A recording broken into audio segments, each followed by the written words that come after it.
Yeah. I love my HBCU.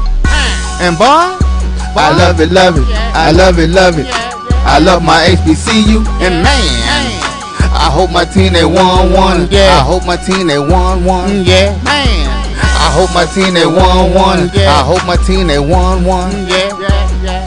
I tune into the HBCU Sports Lab to see if my team won or lost. If they lost, I'm quiet as a mouse. But if they won, keep tab. I'ma do the dab, yeah. Dr. Cavil, he know what he be talking about. Mike and Charles, they know what they be talking about. They compress the analytic data with the hip hop. If you know them like I know them, they gon' tell you if your team, if they won or lost, and who the ball. So listen to Professor, yes sir, and pay attention, cause he gon' teach a lesson. This is Dr. Cavil with Inside the HBCU Sports Lab with Mike Washington, Charles Bishop. Mike Washington is out on assignment. So we have the assistant professor, A.D. Drew, in the building.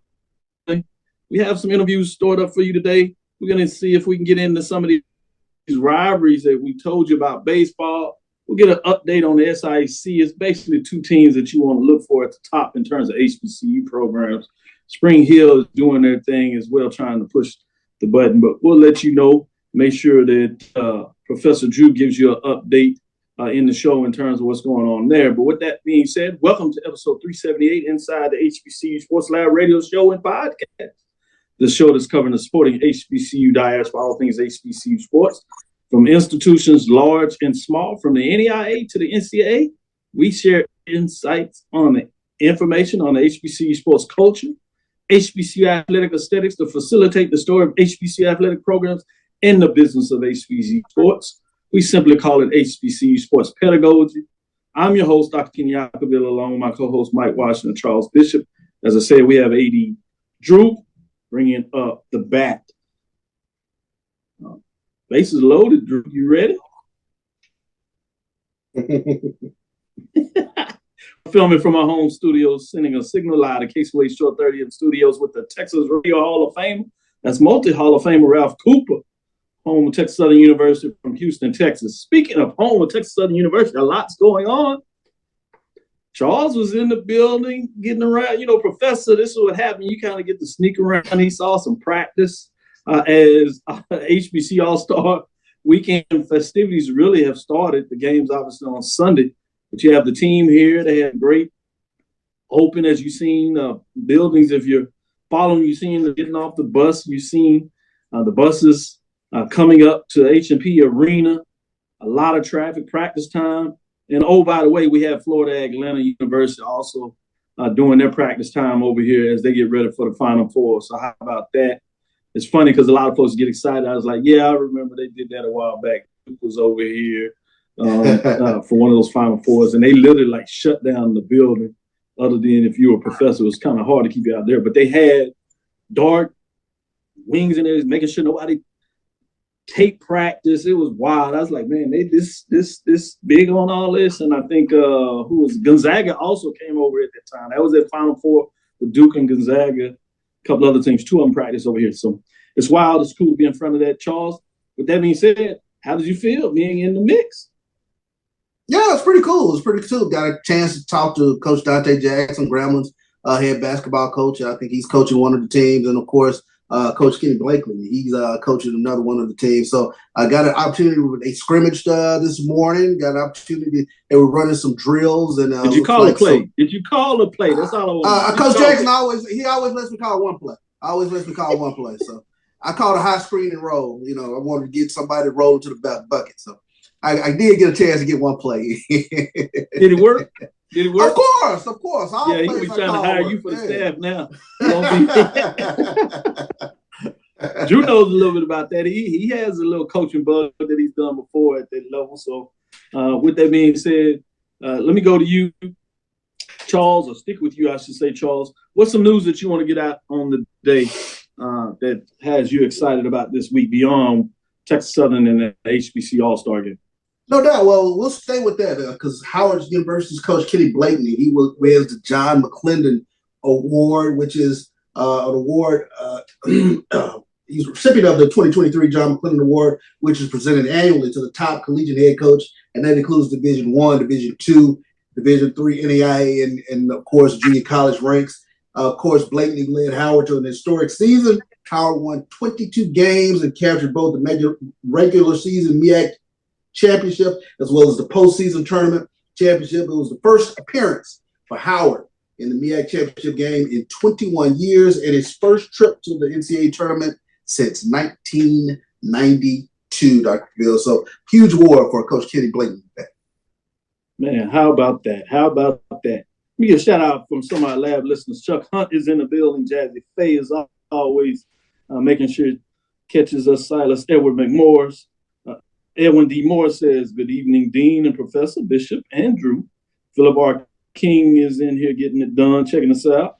Ricky Burton, for those that know Philip King, he's a graduate student assistant of mine. So I guess he's sneaking in here and checking it out, the video. He said he would, puts in their work. He's over there in the School of Communication working on his master's as he continues to bounce around and get things done. Silas Edward McMorris is in here representing Prairie View. Ricky Burt, Karen Griffin, G. Boom Holly, Mr. Cameraman is the kind. I wonder they call him Cameraman Lovely anymore. Brandon King, getting it done so much. Too much going on in Houston this weekend. McDonald's All-American game here, saw all that. We got a chance. And, man, it's really nice because some people will tell you these events and ask you to come by here, but they got events for Dr. Kevin Granger as he's on a host of an event Friday night as he's getting things out there. So interesting. Yes, I will be going to the Final Four. I have my media credentials for those that just wanted to ask. I did what I needed to do, put my stuff in there, and it's been approved. With that being said, 80 Drew, what's on your mind in regards to HBCU sports? Well, a couple weeks ago, we were talking about HBCU coaches need to get their hustle on to get opportunities for power conference jobs.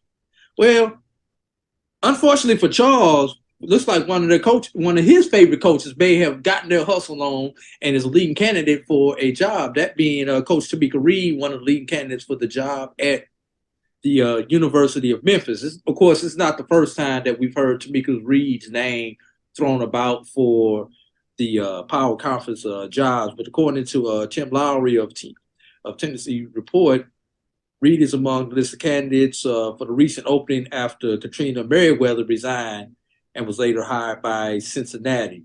Reed is on a list with Alex Simmons of Gardner-Webb, Lauren Sumsky of Lipscomb, Nina Davis of Middle Tennessee State, and Sharika Wright of UT Arlington. And we all know what Coach Reed's resume includes: 4 consecutive SWAC regular season championships and 2 conference titles. So good luck for Coach Reed. We would hate to lose a Coach Reed amongst the HBCUs, but at the same time, we do not want to stand in anybody's way and their opportunity. And I think Memphis is a good type of job for her. It's not a Big Ten. It's not an SEC conference, I believe they're still in Conference USA, or they in the AAC now. They moved around conferences. AAC, yeah. They're in the AAC. They moved around conferences so many times, I lose. but it's a upper mid-major type conference. It gives her a good name, but it's not the elite of the elite with that added pressure. So I think this is a good job, and I know when she gets to Memphis, she'll do a good job. And Memphis, for those who've not been to the University of Memphis, Memphis has a lot of HBCU vibes, so I believe she'll be comfortable with that setting there at University of Memphis. But I know Charles is definitely waiting to chime in on that as one of his favorite coaches may be on the move. No, I'm extremely excited for Coach Reed in terms of her getting her just due and definitely being a finalist for this job. I couldn't be more excited for her. She is definitely, I think, one of the top coaches in the nation So to get an opportunity to coach on a different level, to coach University of Memphis, it speaks volumes about her coaching ability, her coaching acumen, and her ability to recruit. So for her to be in this finalist group, man, I'm really excited for her. I really hope that she's able to cash in on it. Good stuff, Charles. I know you're not a lawyer. Some would swear that you're probably negotiating the contract. She has proven her mettle. She has proven her mettle in the Southwestern Athletic Conference. So, no doubt, I wish them great things for her. With that being said, no doubt, and I think both of you have said this perfectly. That coach would be, you'd hate to lose her in terms of SWAC, HBCUs, but she's put in the yeoman work, and if opportunities come, you don't want to be in a position where you don't want to suggest that somebody should have an opportunity and do whatever they think is best for them in the next step of life. Not to say that one space is big, better, or whatever than another. We certainly understand what this could mean financially. Yes, definitely financially rewarding. Exactly. With that being said, let's go to our first break. We'll come back on the other side. I think we can get into our first interview. With that, let's take a quick break. We'll be right back. Are you hungry for authentic Caribbean food like jerk chicken, oxtail, red snapper, shrimp, tofu, and rasta pasta? Well, find your way over to Mango's Caribbean Restaurant, 180 Auburn Avenue, right next to Royal Peacock in downtown Atlanta. Them belly full, but we hungry. Mango's Caribbean Restaurant, open daily from 11 a.m. to 10 p.m. And on Friday and Saturday, we're open till 4 a.m. Come to Mango's and put some spice in your life. Oh, we've got a good thing going. Mango's Caribbean Restaurant, 180 Auburn Avenue, right next to Royal Peacock in downtown Atlanta. For more info or directions, call 404-698-3992 or log on to mangoscaribbeanrestaurant.com. For instant coupons, text MANGOS to 313131. Tell your mama hungry, papa hungry, brother hungry. Mango's Caribbean Restaurant, authentic Caribbean cuisines. Open up the door, tell them mama hungry. Press the analytic data with the hip hop. If you know them like I know them, they gon' tell you if your team, if they want a law left and who the ball. So listen to Professor, yes sir, and pay attention, cause he gon' teach a lesson. This is Dr. Cavil with Inside the HBCU Sports Lab. We have none other than Prairie A&M University head baseball coach, Coach Riggins. Coach Riggins, how you doing today? I'm doing fine, man. How you guys doing? Man, we're excited. We're excited. We have baseball season in there. We got opening day for Major League Baseball. College baseball, Division I, HBCUs has been in it for a while. As well as this is the third week going into the SWAC. We've been all in it. We don't wait too late to get it going. Let me open it up. You know, Black College 9 had you at #1 ranked team in the country. I know that can be a blessing and a curse in regards to the attention that you deserve for getting that ranking. But at the same time, you know, young people have a thing about how the heads get. Tell me, what were your thoughts going to the program when that took place? Man, you know, I never actually really paid attention to it. You know what I mean? I was don't get me wrong. I was happy and grateful that they had us at #1. But you know, they have us at #1 of certain different things, like how many returners you have, how many guys you bringing in, and all that. At the end of the day, when they say play ball, you got to play. You know what I mean? So we didn't live up to it. To start the season off, we just got off to a slow start, and you can chalk that up to many different things. When you bring in a lot of junior college kids, man, it's just hard to get everybody on the same page for a short period of time. 45 days in the fall is not a long time to be able to try to get guys on the same page. These young kids, they have their own agenda, and trying to get their own agenda fit in with a coach's agenda, sometimes that don't work out, So it just took us certainly a little while. Not as quick as you would like. Oh man, it ain't never as quick as coaches like it. You know what I mean? So, but we've been clicking on all cylinders for the past 2 weekends. So it better late than never. Mm-hmm. Exactly. What you're referencing is the fact that over the first 2 weeks, Prairie University sits at the top of the division, 6-0, as they've swept their two opponents, one on the road, the last one at home. I actually got down there Saturday and saw the doubleheader before I actually went home to check on my parents in Waco. So I didn't get a chance to stay over and shake hands and say congratulations. But even better yet, we got you on the show. So let me go to Charles and let him ask a follow-up question. Okay. Rick, you referenced the beginning of the season. You played in both the Houston Astros Classic and the Andre Dawson Classic. But I wanted to ask, how did the opening of the year in playing tough competition in both of those classics kind of prepare you for where you are right now in the season? 6-0, 2 sweeps to start the season off. Oh man, it did, because when we're playing in an atmosphere like that, man, everybody want to win. So the kids coming out there ready to play. We got a chance to see a little of everything in the first 2 weeks, almost like we've been playing, mid-year. You know what I mean? So it was mid-season form in the first 2 weeks. You know what I mean? So it gave us a lot of things to look for and to plan. Some things that we had to work on to get our bullpen in order. We was in a lot of those games, and then when we went to the bullpen, we just couldn't hold it up, right? And so I was telling the guys that, when you're hitting, pitching is easy. But when you're not, when the pitchers got to think they got to go out there and do it by themselves, that's tough. You know what I mean? So, a good thing about it, the past two weekends, we've been able to hit and put some runs on the board, and the bullpen has been able to keep the league. So it's working for us right now. We just got to keep it up. No doubt. 80, Drew, go ahead. Well, I just wanted to let you know, Coach, the Black College Sports Network has you currently ranked at number 5, and a lot of that is primarily based upon that 6-0 conference start that you guys have. Okay.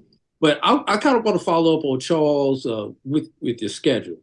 But I want to kind of talk about your scheduling model for your non-conference and your midweek games. We see some coaches, some teams go and load up against Division II NAIAs for those midweeks and those early season conference games.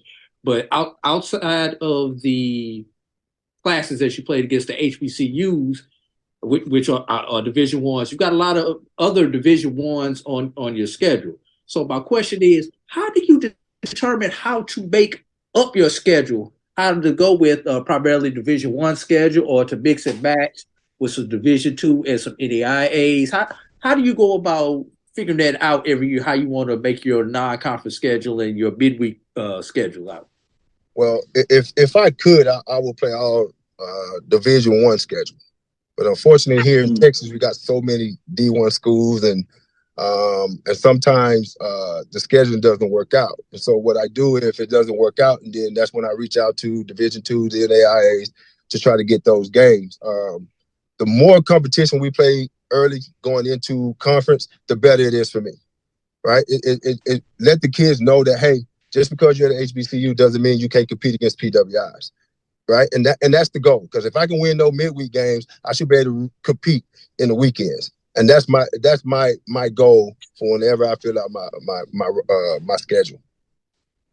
I like it. Coach, let me follow up and ask you about some of your players that are playing really well right now. And some of those players that may have started slow, but you anticipate as the season gets going that they'll light it up as well, either at the plate or on the mound.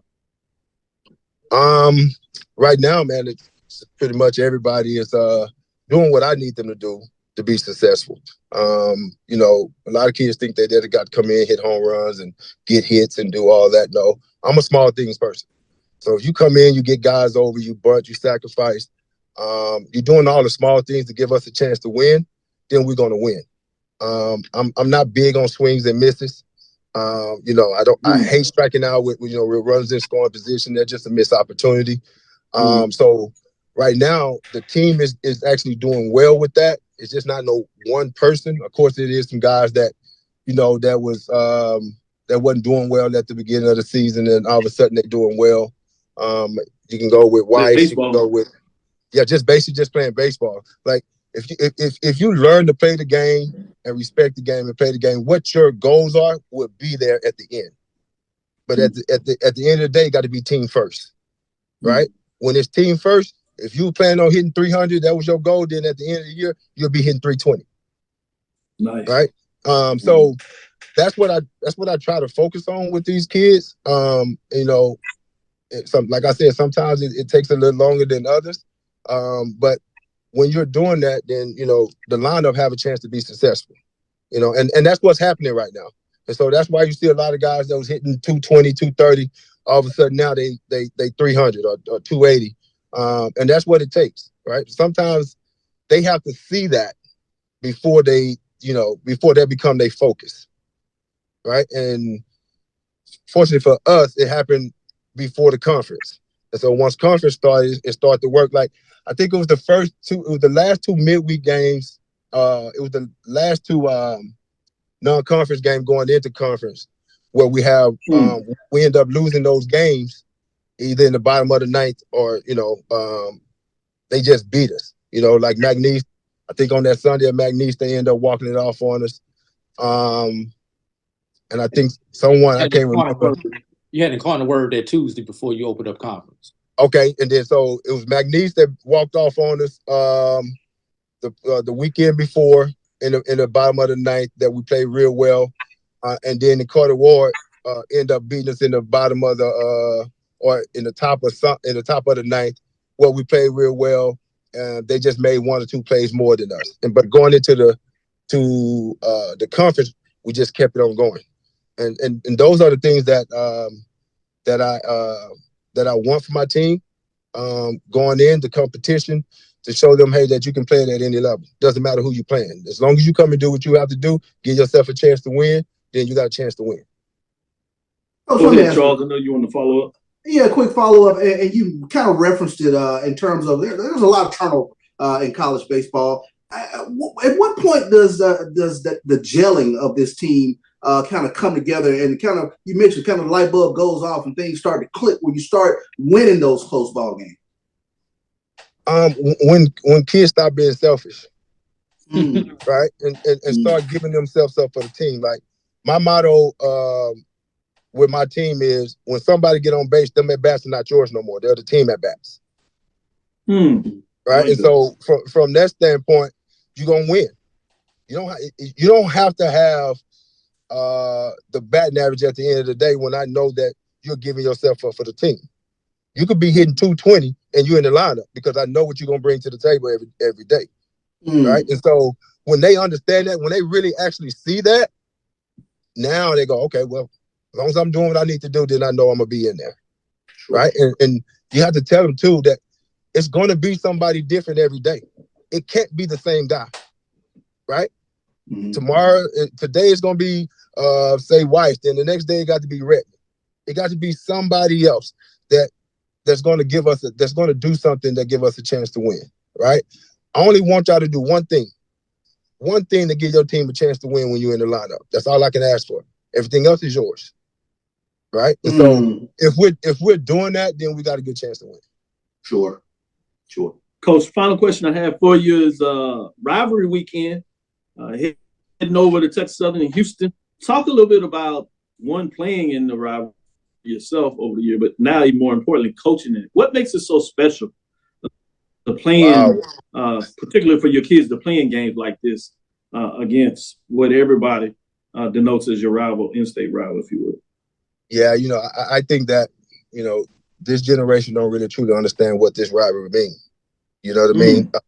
Back when I was playing, man, it was a dog battle, regardless of how good Prairie was or how good we was. They always played us great, right? You know, it was never a doubt in their mind that they wasn't going to beat us, right? So now it's just, you know, kids look at it, hey, it's just another game. No, it is just another game, but it's our rival. They don't know how, you know, how big this is for the alumni.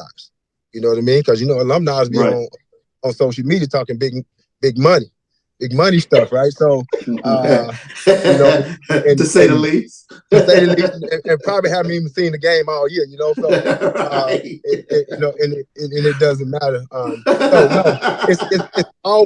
it's always good to you know, to play my alumni. Of course, I want to win, but I always look at it just another game.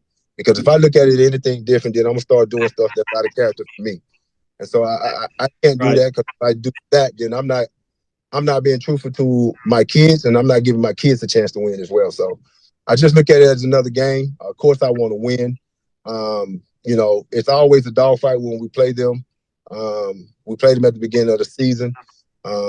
They got some good arms. They got some good bats. We just got to go in and do what we need to do and control what we can control. And at the end of the game, have an opportunity to win it. Yeah, it was nice to see y'all under the lights this Saturday in regards to the Cactus Jack Classic there. A lot of fans came out. It was cold, but folks showed up and showed out. So that gives you some indication, and maybe the players get a better understanding after they see the fans and alumni come out. They can probably tell them a little bit. But I agree with you. It can be a little different these days. I think that was perfect for both of the universities. Not only that, but for, you know, HBCU schools all together to be able to see that and see it on TV, see it in the spotlight, see the fans go crazy, see all the passion and the love that these kids and fans have for their school. Man, that was perfect. It was perfect. Unfortunately, that we was on the wrong end of it. But at the end of the day, we lost, but I think we won the battle when it comes to Black college baseball, though. No doubt. Well, Coach, appreciate your time. I know you got to get back to it. A lot of things going on, but look forward to the matchups this weekend and the rest of the season. You're doing great work down there at Prairie. Great start to the season. Look forward to continue to see good baseball. Down on the hill, make sure I get a chance to talk with you. And we'll follow up throughout the season as things get going. So, again, go Panthers. Thank you, Coach. I appreciate you guys. Thanks for having me. See you this weekend, Coach. All right, man. Y'all take it easy.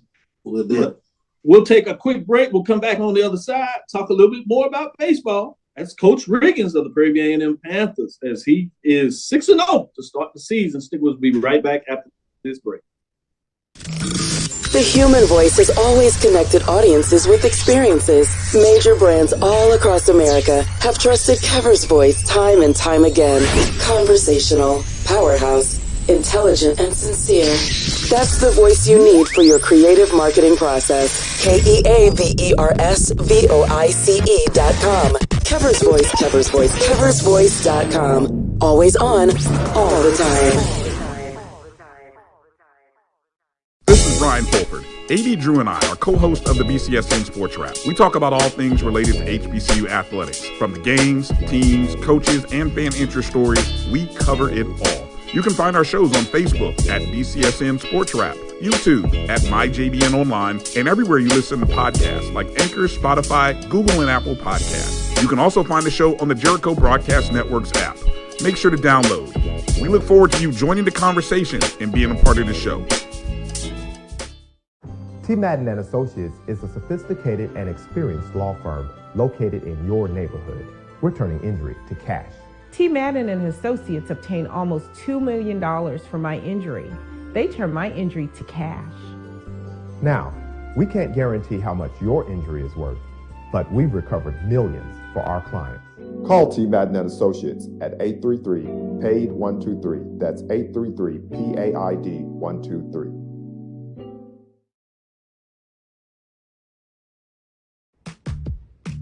Nope. Come on, him? Ooh, I like him.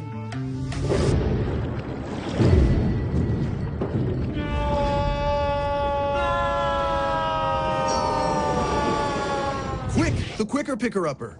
Bounty picks up messes quicker, and each sheet is 2 times more absorbent, so you can use less. He's an 8. He's a 9. Bounty, the quicker picker-upper.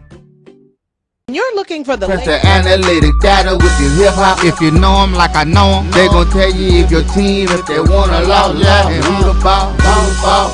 So listen to Professor, yes sir, and pay attention, cause he gon' teach a lesson.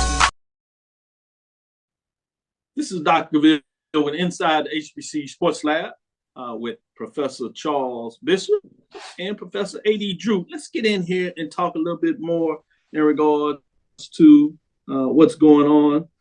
We might even sneak in some softball a little bit. Let me give a shout out for Wendy Jenkins Bishop jumping in here. Lennon Blow is in there. Carol Keelan, Emma Price jumping in here. Brandon King representing Tennessee State checking in. I see you, Tennessee State. We got to go get some baseball, man. We can't talk baseball about Tennessee State.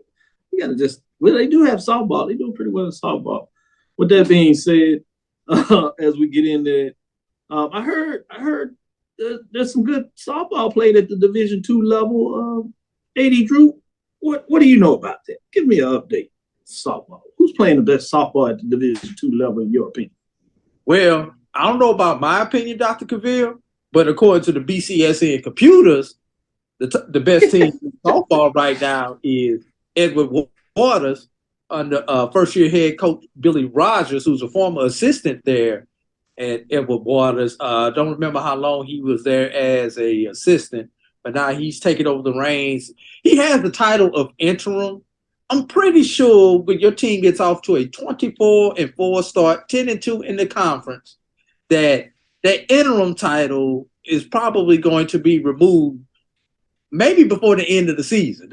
I'm just saying. He had over 20 wins already. What was the record? Say that again. 24-4. 24-4. As of Sunday. That's pretty nice. What's Charles, when you get over 20-plus victories this early in the season, 10-2 in conference. So they not beating up on just cupcakes. Well, the question for me becomes what has been the key to their success? How have they jumped out to this record? From what I've been able to ascertain, it's and I saw a couple of interviews from some TV stations in Jacksonville. It's the chemistry that these girls have built together. Mm-hmm. In addition to just the talent that they have on the field, they've got the pitching is top notch in the SIAC. I mean, they got much better records. And then when you flip over to the other half of the SIAC, you got Lane sitting at 21-3 with a 5-1 record. They sit currently number 4 in the BCSN rankings. But when you think about the traditional softball powers, you know, it's been Tuskegee and Miles for years, along with Spring Hill in the West. So now you've got a player such as Lane coming up into the mix. So, and SIAC, unless they've changed their format for softball, they do 4-4. So if think about it,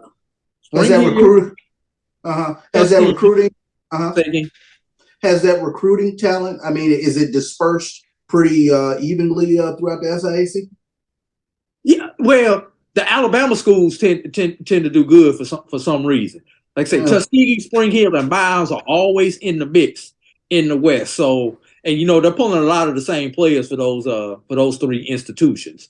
Okay. So, and if you look at the history of the SIAC over the last few years, one of those 3 teams, if not 2 of those 3 teams, have been in the championship game over the last 5 years. If you remember back in the 2010s, Tuskegee won 3 in a row from 14 to 16, and then won again in maybe pre-pandemic. You know, they were in the fight. They won it again last year. Spring Hill has won theirs. In between that, Miles has been in the mix. So the power has been in the West in softball for the SIAC. Now, and this new player, Edward Waters, shift that power to the East. Ooh, great question. Got some softball talking at the Division II level. Well, y'all some bad brothers. Coming straight from the circuit. Update in terms of softball.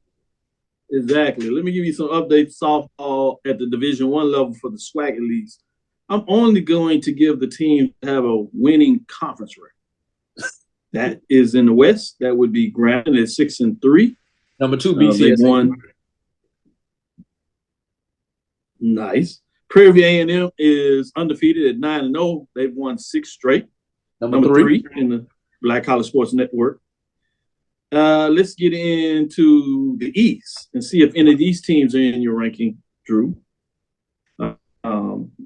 Florida A&M, 5-4 in terms of the conference record, tied with Alabama A&M at 5-4 as well. Bethune-Cookman is just one game above them at 6-3. Then holding on at 7-2 is Alabama State. Are any of those four in your ranking? Number 4, Alabama State.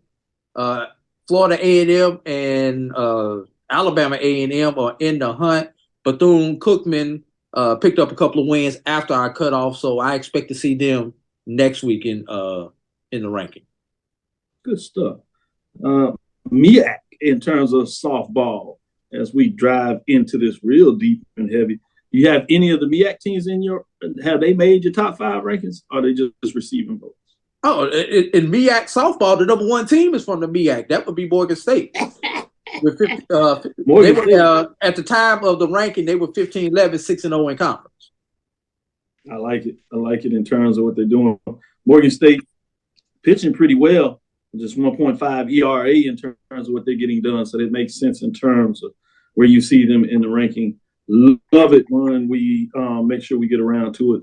Let me give you some standings over there. Obviously 8 teams, so you got all 8. Again, I'll give you the teams with the winning record. That would be only 2. Both of them are undefeated, though. North Carolina Central sits at 5-0. And you just heard about Morgan State as at 6-0 as they continue to get it done and have a winning overall record of 15-12, which is a lot of reasons why you can see them at the top of the poll. Let's get in here and switch it up a little bit and talk about Division II baseball in the SIC. We told you it was a 2-team race in terms of the HBCU programs, but it looks like Albany State has kind of stretched it out a little bit as they sit at 16-1. Savannah State is still behind them, full 3 games back at 12-4. They're tied with Spring Hill, that is in there with SIAC, Historically White College there, but in the conference. And if you want to go back a little bit, you can get with Miles at 11-6 as well as Morehouse at 11-9. If you would, Drew, talk about those top 2 teams, Albany State and Savannah State. What seems to give them the edge in terms of what they're getting done, particularly Albany State, as they seem to really be stretching it out at that 16-1 going down the stretch, back end of the conference play? Albany State leads the conference by almost 2 runs in earned run average. That's why they're leading the conference. Also, they have the top fielding percentage in the SIAC. So when you have good pitching and you've got the top fielding percentage and your bats are number 2 in the conference, pretty total team successful formula. I would think so. So, and that's what they have. Savannah is right behind them, but like I say, it's almost a 2-run difference as far as your ERA between Albany State and Savannah State. Keep in mind, SIAC takes the top 8. There are no divisions in SIAC baseball. Softball still has divisions. Baseball is all inclusive. So when you think about the traditional East and West, you could have 5, possibly 6 teams from one side in the tournament. So just keep that in mind when you look at the SIAC. Where did Albany State find these arms to be to almost have a 2-run or earned run average higher than everybody else, lower than everybody else, I should say? Well, when you take a look at, I'm just looking at their roster. 90% of their roster is Georgia or Florida. Mm-hmm. So you know you got to sprinkle in from Alabama. I see one kid from Australia, and I think I saw one kid from Ohio.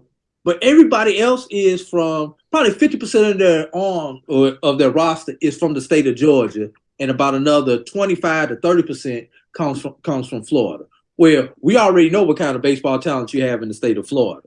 Mm-hmm. And Georgia, especially when you get in the metro area, I mean, it's some talent in the metro area. You know, the further you get out of the Atlanta metro, the talent kind of diminishes. But if you get some, you can get some good talent in the Atlanta metro area when it comes to baseball.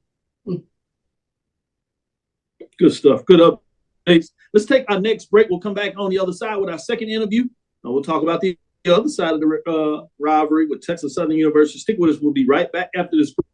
You're looking for the latest information on Southern University sports, the Southwestern Athletic Conference, and HBCU athletics. There's only one place to go. Tune in to the Carlos Brown Show, exclusively on the Black College Sports Network. Now, you can live in Texas and not have a good red meat blend. Texas Cowboy Dust is designed for steak and other red meats. It's out to be my most popular spice blend, made with onions, peppers, ground mushrooms, pink salt, and other spices. Texas Cowboy Dust also goes great with chicken, pork, vegetables, and adds a restaurant-quality sheen to gravies and sauces.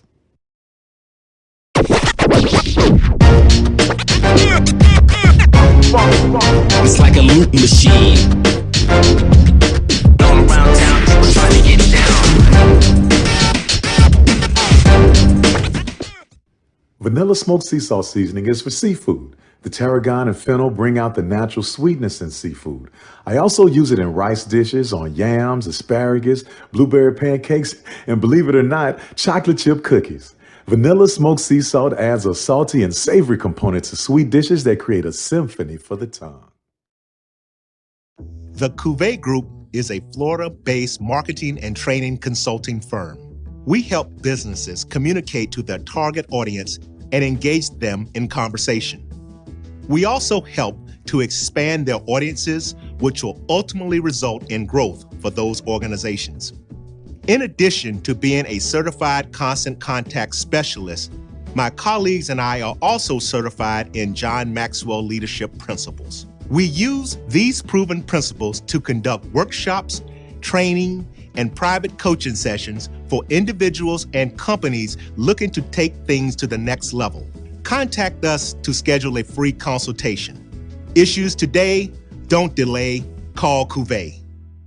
Since 2002, Empowerment Resources, Inc., a nonprofit organization, has empowered more than 1,500 youth and adults in Duval and surrounding counties through its programs Journey into Womanhood, Girls Mentoring, Life Skills for Teens, and Parenting Education Coaching.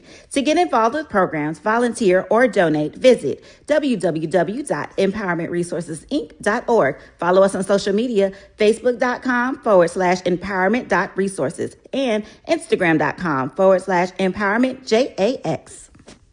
It's never too early to plant the seed, to share the tradition, and instill a sense of pride in your HBCU with your little ones. HBCU Pride and Joy Children's Boutique helps you share your school spirit with a wide selection of adorable kids apparel and accessories officially licensed from your favorite HBCU. Visit hbcupridejoy.com and follow us on all social media at HBCU Pride Joy on Facebook and Twitter. From novice to aficionado, find yourself here. High quality cigars plus personal customer service.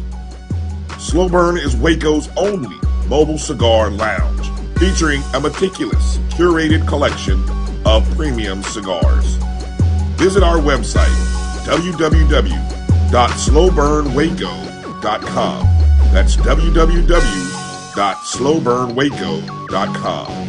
Are you hungry for authentic Caribbean food like jerk chicken, oxtail, red snapper, shrimp, tofu, and rasta pasta? Well, find your way over to Mango's Caribbean Restaurant, 180 Auburn Avenue, right next to Royal Peacock in downtown Atlanta. Them belly full, but we hungry. Mango's Caribbean Restaurant, open daily from 11 a.m. to 10 p.m. And on Friday and Saturday, we're open till 4 a.m. Come to Mango's and put some spice in your life. Oh, we've got a good thing going.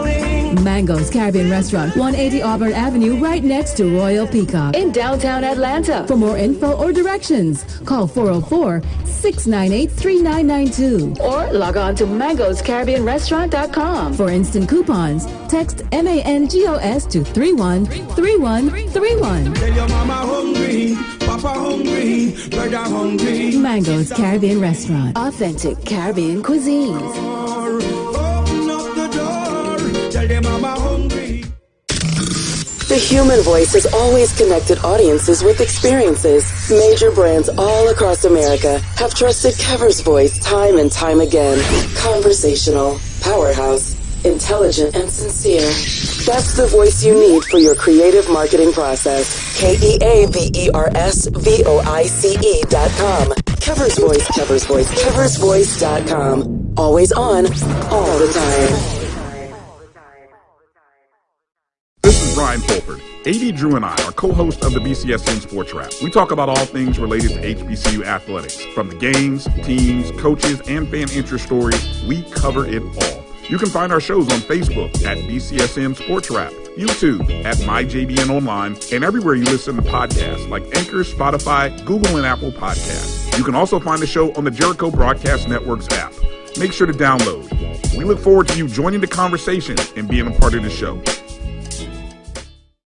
T. Madden and Associates is a sophisticated and experienced law firm located in your neighborhood. We're turning injury to cash. T. Madden and Associates obtained almost $2 million for my injury. They turned my injury to cash. Now, we can't guarantee how much your injury is worth, but we've recovered millions for our clients. Call T. Madden and Associates at 833-PAID-123. That's 833-PAID-123.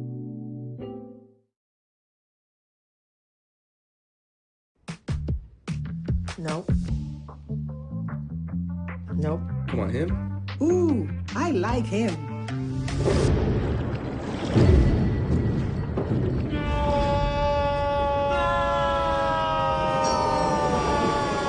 Quick, the quicker picker-upper.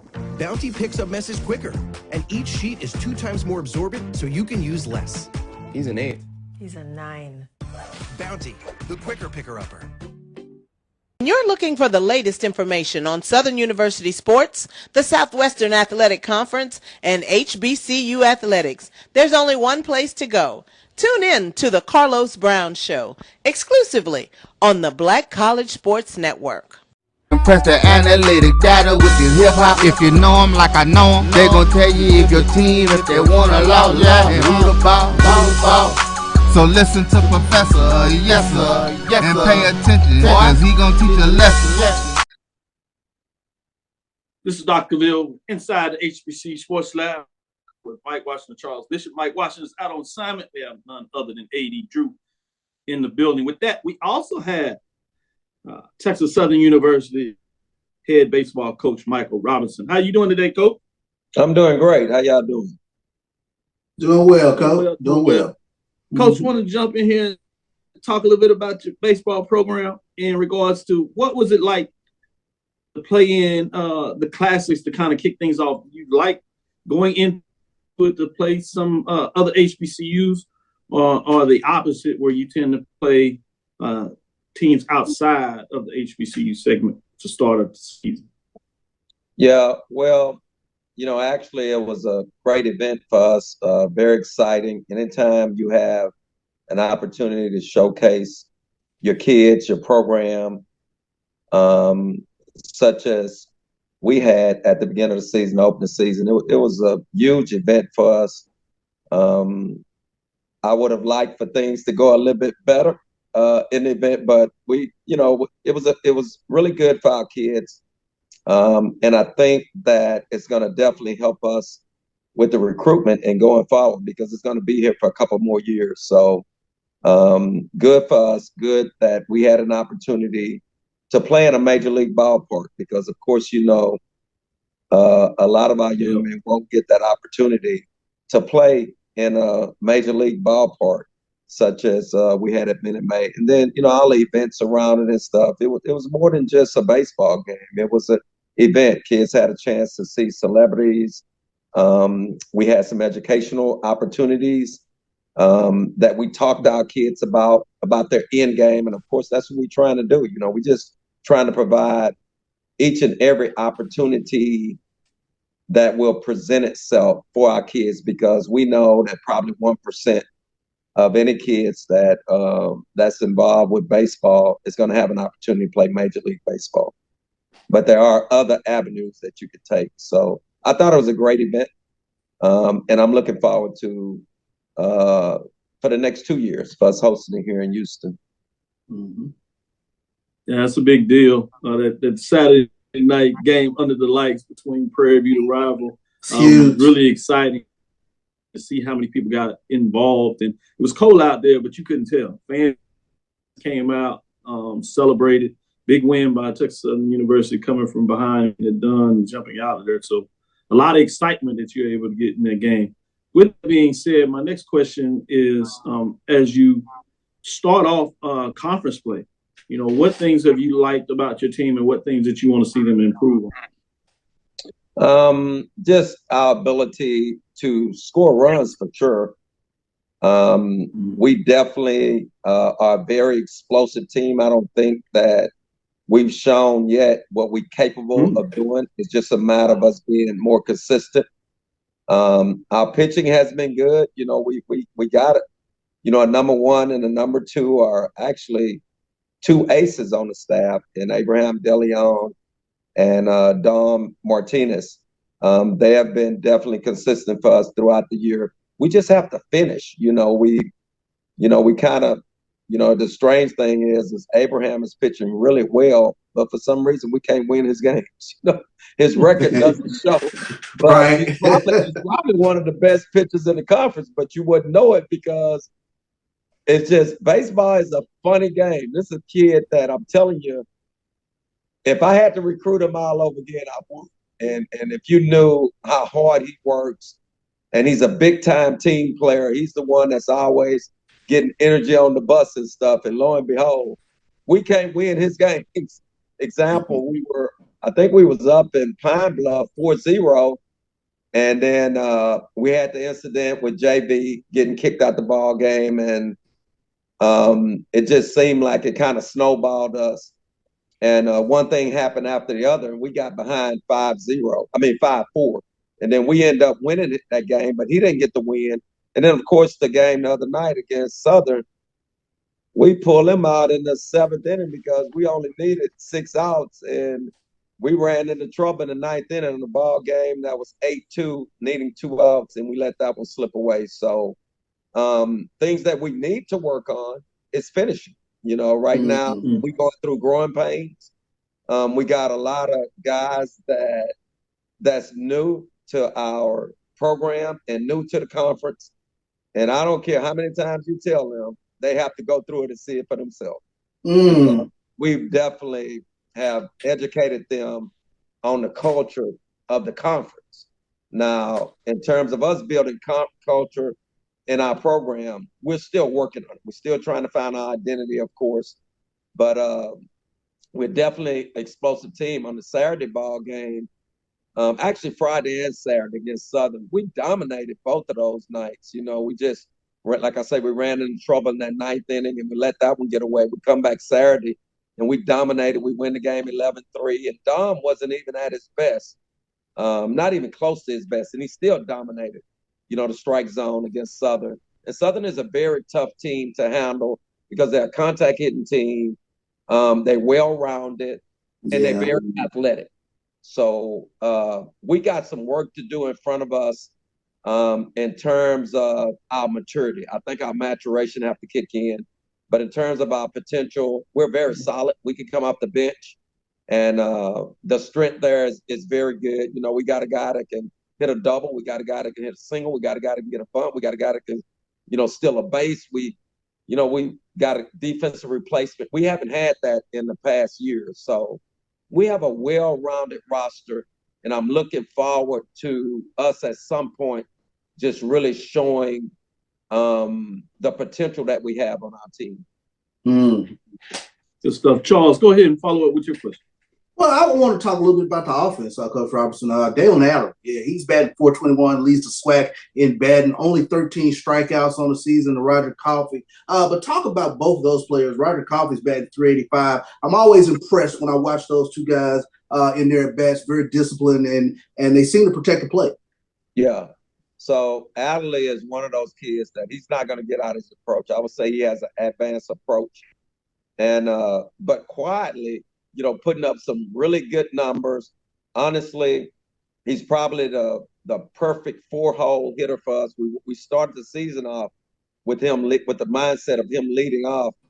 And I just, I came to grip and I say he's not a leadoff hitter. He's a guy that we probably want to see hit in the middle of the order because we need somebody to drive in runs. So he's capable of hitting a lot of doubles. He's leading the team in doubles. He don't strike out, basically because of his approach. You know, he has a really solid approach. He's a very smart hitter, very intelligent. Very few times will he get beat on his front side. And he'll hit foul pole to foul pole. He's just one of the smartest hitters that I've had play for me in recent years. And then Roger Coffey, of course. You know, Coffey is an older kid. He's been in our program for 4 years, so he knows the competition in the SWAC. He knows the schedule that we play outside the SWAC. It's a big schedule. And so he's been involved in those big games before. So I think his experience is a huge factor. And he's been hitting the ball really well for us. You know, every now and then he'll kind of, you know, make my hair stand up on my head when he get runners in scoring position. And, you know, he might get outside of his approach. But, boy, I tell you, he's putting together a pretty good season right now in terms of his slugging percentage. He's back to hitting the long ball, and he's not striking out as much as he did the last couple of years. So that's good to see. But we got some other guys. You know, we got Alex Alibo. He's having a tremendous year. He's leading the team, excuse me, in RBIs and also slugging percentage. Coach, I wanted to follow up really quick in terms of the balancing act, because you start to see a trend, especially in regards to Major League Baseball, where you have guys who would normally be your number 4 hitter, number 3 and 4 hitters, guys who drive in runs, but they're starting to kind of put them at the top of the lineup. And I'm curious, is it a bit of a balancing act in terms of guys who are just good at getting on base in terms of where to put them in the lineup? Do you want them driving in runs, or do you want them table setters? Well, it's twofold. It depends on the level of potential on your roster. You know, it's been times where, and I'm losing my voice, but it's been times where we looked at our roster and we may want a doubles hitter at the top, and then we may want a single hitter in that 2 spot. So it just depends. Major League Baseball, during the steroid era, you notice. Let's take Ricky Weeks, for example, a player like Ricky Weeks, who is not a guy that's going to hit for average, but that's what's going to hit for a good slugging percentage. So they put him at the top of the order, and you've seen a lot of other teams do that. Well, hey, this guy's a 5'2" player. He has speed, but he has power also. Okay, so it just depends on, you know, what you're working with in terms of, and also how you're trying to score runs. So for Texas Southern, what we're doing with our setup is we've used a combination of guys at the top of our order. And then, of course, CJ Castillo, who's probably our best all-around player. You know, CJ is a good contact hitter. He can hit backside. He can hit and run. He's not going to strike out a lot. I think last year he had 45 walks against 21 strikeouts. So, you know, that's how we trying to score runs in terms of that. Because CJ is going to hit a lot of doubles. And then we got Vasquez hitting in the 3rd spot. Gabe, this year, not driving in a lot of runs, but, I mean, Gabe is probably one of, you know, the other smartest hitter that I have in the lineup. And I really, you know, once he get going and Levo get going, they're going to be like thunder and lightning. But it's just to keep them on the other side of the field. And Levo has been doing really well for us this year because he's staying with his approach. He's on the other side of the field. And whereas Gabe has, you know, hit a couple of long balls out on the pull side. And so we're working hard to get him back on the other side of the field. But our lineup is explosive. I haven't even mentioned Makata. Makata is a tough strikeout, our second baseman. And he hadn't even really got going yet. But I think Makata has like 21 RBIs as well. So it's really nobody to pitch to until you probably get to our 8th, 9th hitter. Those 1 through 7. Coffee hits. Coffee protects Makata. Makata protects Alibo. Alibo protects Adderley. And Adderley protects Vasquez. So, you know, it's going to be really fun to watch us hit, especially at McGregor Park. If you was at the game on Saturday, you would have gotten a glimpse of what we're capable of doing because we actually hit 6 home runs on our home field on Saturday. They took one of them back against the kid, Rob Adderley. That would have been Adderley's second home runs. But that's something that we haven't did in a long time on our home field. Usually, we're relying on speed and West Coast offensive stuff.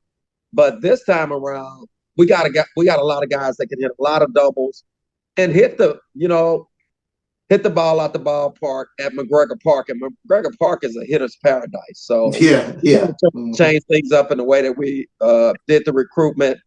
And, we were kind of tired of, bigger teams, teams with bigger swings than us come in and out hit us on our home field.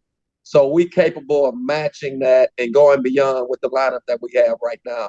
Like I say, we just have to get more consistent. Good stuff, Coach. AD Drew, let me let you follow up. I know you wanted to get into some of the scheduling Coach Robertson was talking about. But go ahead, Drew. Yeah, Coach Robertson. Why don't you kind of take us behind the scenes and give us the secret to the gumbo as far as when you put the schedule together? You see some people go out, they have a bunch of tough non-conference games, and then they go with some quote unquote easier teams during their midweek games as they get into the conference season. You see some who go with all Division I, some who sprinkle in more Division IIs and NAIAs. So when you are putting your schedule together, what are some of the things you consider when putting your schedule together, and how has the way you put your schedule together for this particular year helped you out going into conference? Yeah, that's a good question. Well, to be honest with you, and Dr. Cavil knowing, I probably complain just as loud as anybody about some things that at our home field that I probably didn't think was in the favor of our ball club. Probably about, I want to say maybe 8 years ago, it was very difficult to work against some of the adversities that we were dealing with. And so lo and behold, I guess God just spoke to me one day and said, you know what, you got to start playing games on the road. And it worked out for us because we needed some revenue as well. So what we started doing about 8 years ago, and I want to say for about a period of 5 or 6 years, we had the highest RPI of any HBCU program. We played a really big schedule. Yeah. And so it worked out for us because we, it's something that we promised the kids anyway, that you were playing some of the best confines against the best competition and giving you the opportunity to showcase your talent against some bigger ball clubs and also our program. So that was one of the reasons why we dominated. I'll tell you, from 15 to 18, when we played in 4 straight championships and won 3 of those 4 years, it was because we was battle tested. If you look at those years, we played a very grueling road schedule. We were road warriors, much like the basketball team at Texas Southern. I think if we had 50 games on the schedule, we played 36 ball games on the road. So the only games we were really playing at home were the conference games. And so we took that into consideration. But, of course, we had those alphas on the bus. We had some dogs on the bus during those years, some kids that we was able to bring in at the same time, which was our core group. And it worked out well for us. Dealing with this year a little bit different. I wanted to give our kids an opportunity to get some confidence. So if you look at our schedule this year, it's more balanced. We playing more home games than we played in probably the last 8 years or so. And the schedule have been watered down a little bit, because we brought in so many young kids that we're still trying to develop. And I wanted them to have an opportunity to get some playing time their first time around so we can develop them. You can't develop anybody on the bench. You got to put them on the field and, put them in the fire. So that was my mindset in trying to build this schedule for this year. But next year, I already know we got to get back to that really grueling schedule because the only thing that's important for us is the postseason. We're just trying everything is a byproduct to get them ready for the postseason. And, of course, during those years, that's what we really got going in the postseason. And a lot of it was because of playing that really competitive schedule. Our kids were battle tested. Mm-hmm. Last question I have for you, Coach, is talk a little bit about the rivalry game. You've literally been on both sides of this. Obviously, playing Houston-Tillerson, you had your own rivalries in terms of HBCUs, but then now you have the Prairie Texas Southern. And as I said, you've been on both sides, won championships at Prairie, now won championships at Texas Southern. What makes this rivalry so special, in your opinion? And what do you talk to your kids about so they'll understand the importance of it? Well, believe it or not, it's not a lot of conversation that I have to have with them because of the rivalry. That's the one time, besides on Scout Day, I really don't have to talk to them a lot because they know what's involved. So really, it's the throwdown. I call it the throwdown. It's to take over Houston. Of course, you mentioned I was on the other side too. So when I was at Prairie, all I used to tell them is, hey, we're going to take over Houston. We're going to take over McGregor Park. So in the back of my mind, I know they said the same thing. That's the coach I know. So I'll be telling my kids, if they coming down here, I know why they come Hold on. I gotta let you get into it. I don't think people understand that's the coach that I know in regards to gets me fired up. I'll be on the bus. I think I'm gonna get out there and give me a hit. Then be like, hold on. Go ahead, coach. Sorry about that. Right. I had to get but that now, in there. You got me fired up. It's the throwdown. It's to see who take over Houston. That's the biggest rivalry. And you're going to see some good baseball because Prairie View is up and coming. We dominated them for, I want to say maybe about 5 years up until last year. I think we split the series with them. And then, of course, during the after COVID season, they won the Western Division, which is very difficult to do. So this is going to be a really good rivalry match. You saw an indication of what both teams can do at the Classic. And this weekend is going to be a big weekend for us. I'm looking for some really good baseball playing. Their starting pitching is good. Our starting pitching is solid. We got some big swings, and I think they're a smaller hitting team than we are, but they hit well. They'll take the ball the other way. They're very strappy. They infield. They're seasoned guys. The guys that's been there last year. The infield won't change for them. So they're good fielding infield. They will make their routine plays and stuff. I think we got a little bit more in our pen. We've got more versatility than they do right now in the pen, and I think they may have hurt. Had a couple guys that may be on the DL on their pitching staff. So, but still, it's going to be competitive. It don't even matter when we play each other. It's just a matter of who won it the most. I love it, Coach. Well, I know you have a busy schedule, and we got you so excited. We got you a little bit coughing there, so we want to make sure you get your voice and save it for this weekend because we don't want to have no excuses from this side where you say, well, I talked inside HBC and I lost my voice. I couldn't call out no play. We don't want to be a part of that. So, Coach, appreciate you your time and everything you've done for my son. In regards to talking to him, he loves the bag. He actually refused to take his other bag. Now he takes that bag to school. That's his bag. He's playing baseball, and so he can't wait to get out there and check out these games. So I want to say personally, thank you for that, Coach, and what you've done for baseball in this city. Obviously, going back to high school, Prairie, and Texas Southern. A lot of folks would see the teams that would come in to this area to see baseball. Obviously, you had the championship runs with Coach Candy, Robertson, in terms of what he's able to do. But regular teams that are in the hunt, you changed it in a lot of ways for the SWAC in general, but even more important for SWAC in Texas in terms of HBCU baseball. So I want to say appreciate that. I didn't have a chance to really tell you that. I sneaked it in, and I want your head to get too big, but I want the world to know that I appreciate what you've done. So keep up the great work. With that being said, go Tigers, and thank you for your time, Coach Robert. Absolutely. Thank y'all. Thank you, Coach. Okay, thank y'all. This is Dr. Cavil inside the HBCU Sports Lab. Excited to have those two coaches on as they lead their program. We got some good baseball going on in SWAC.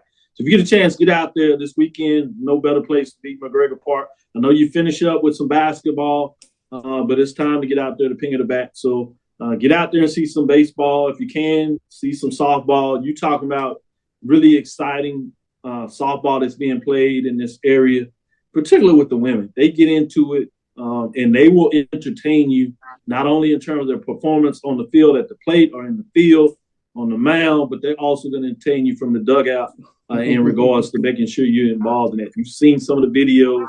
If you think the videos are good, go out there and check it out. And so no matter where you are across this country, I know we get into football and they gets us louder going. Some of us are basketball heads on the hardwood.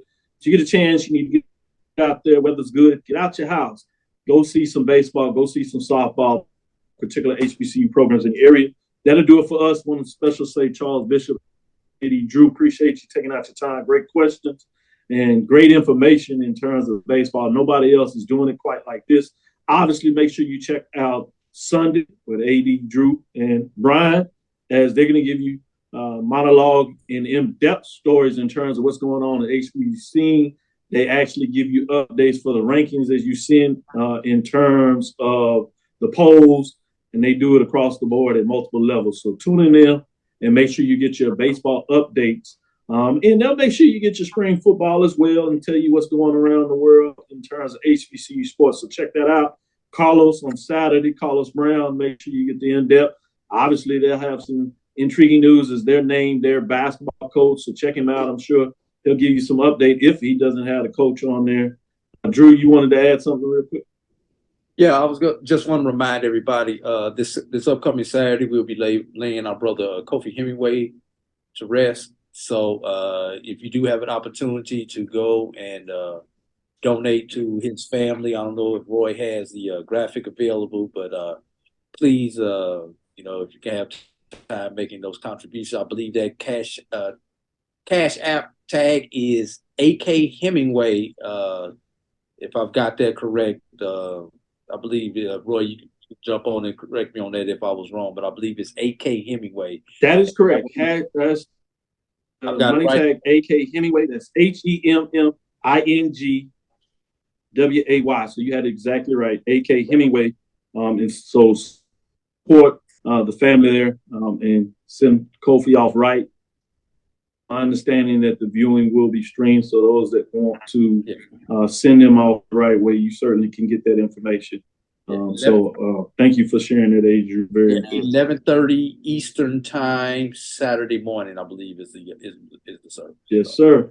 Thank you for listening to Inside the HBCU Sports Lab. Make sure you share our podcast with your friends and colleagues. I am Dr. Kenyatta Cavil, the Dean of HBCU Sports. Doc, I'm sorry, I want to jump in. It's actually 11 a.m. Eastern, so that's going to be 10 a.m. Central. Oh, thanks for that correction, Roy. 11 a.m. No, 11 a.m. Eastern. I am Dr. Kenyatta Cavil, the Dean of HBCU Sports, coming from inside the lab in the College of HBCU Sports with Mike Washington, Charles Bishop, and A.D. Drew. Again, we want to thank you for listening to Dr. Cavill's Inside the HBCU Sports Lab with Mike Washington, Charles Bishop, every Tuesday and Thursday at 6 o'clock CST. We look forward to next week as we discuss the latest news in the lab. Remember, on Wednesday, you can go and get the O&G Strikes on. I checked them out last night. That interview they had with the cheerleader that went viral, that was entertaining. She is the real deal. And great job in terms of bringing that to the people. Follow me, Dr. Kenyatta Cavil. That's DrKenyattacavil on Twitter, Facebook, and Instagram. That's DrKenyattacavil. Remind Brian, he could have put on the Prairie View. I know he was a little upset last week in terms of that. Shout out to the Prairie View and bowling team. He got all that great news about FAMU. He didn't tell who beat FAMU. Never mind. I shouldn't. That's not right. Follow me, Dr. Kenyatta Cavil, on Twitter, Facebook, and Instagram. DrKenyattacavil. That's Charles' fault. Charles Bishop is rubbing off on me. He's the one that got me acting bad. Inside the HBCU Sports Lab 1 on Twitter, Facebook, and YouTube is Inside the HBCU Sports Lab. Dream big. We'll continue to move forward. We will talk with you soon. Charles? Horse. Drew? Lecture. Dismiss. Mahalo.